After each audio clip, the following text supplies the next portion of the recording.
Hi అండి, hello, నమస్తే, welcome to అమ్మ చేతి అమృతం. రెగ్యులర్గా చేసుకుని తినే చికెన్ కర్రీ బోర్ కొట్టిందా? అయితే ఇలా ఒక్కసారి నేను చెప్పినట్టు గ్రీన్ చిల్లీ చికెన్ ట్రై చేయండి. టేస్ట్ అయితే చాలా బాగుంటుంది. ముందుగా చికెన్ని తీసుకుని అందులో వాటర్ పోసి శుభ్రంగా 5 to 6 టైమ్స్ కడగండి. తర్వాత వాటర్ మొత్తం వంపేయండి. ఇప్పుడు మిక్సీ జార్ తీసుకుని అందులో పుదీనా, కొత్తిమీర, అల్లం వెల్లుల్లి రెబ్బలు, మీరు తినే కారాన్ని బట్టి పచ్చిమిర్చి, ఉల్లిపాయ ముక్కలు, 1 టేబుల్ స్పూన్ల మిరియాలు, కొంచెం జీడిపప్పు, అలాగే పావు కప్పు పెరుగు అన్నీ మిక్సీ జార్లో వేసి మెత్తటి పేస్ట్ లాగా చేసుకోండి.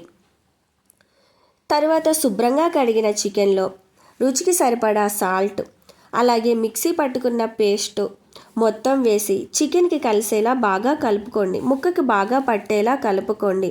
ఇందులో మనం కారం వేయం కాబట్టి మీరు కారానికి తగ్గట్టు పచ్చిమిర్చి వేసుకోండి. తర్వాత 1 అవర్ ఫ్రిడ్జ్లో పెట్టి నాననివ్వండి. 1 అవర్ తర్వాత గ్యాస్ ఆన్ చేసి గ్యాస్ మీద ప్యాన్ పెట్టి అందులో పావు కప్ ఆయిల్ వేయండి. ఆయిల్ కొంచెం హీట్ అయ్యాక అందులో హోల్ మసాలా, అలాగే 1 టీ స్పూన్ పసుపు వేసి ఒక్కసారి బాగా కలుపుకోండి.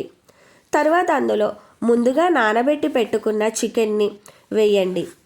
తర్వాత అందులో ధనియాల పొడి 1.5 టేబుల్ స్పూన్లు, whole garam masala powder 2 table స్పూన్లు వేసి చికెన్లో మొత్తం కలిసేలా కలుపుకోండి.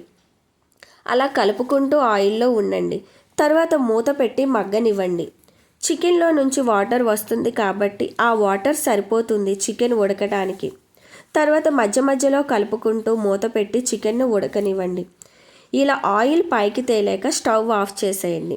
చూసారా, చాలా సింపుల్గా గ్రీన్ చిల్లీ చికెన్. ఒక్కసారి ఇలా ట్రై చేయండి. టేస్ట్ ఎలా వచ్చిందో కామెంట్ చేయండి. ఇది చపాతీ, పూరి, రైస్, బగారా, బిర్యానీ అన్నింట్లోకి కాంబినేషన్ బాగుంటుంది.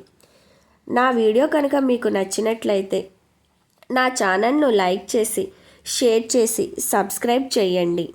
Thank you. బాయ్.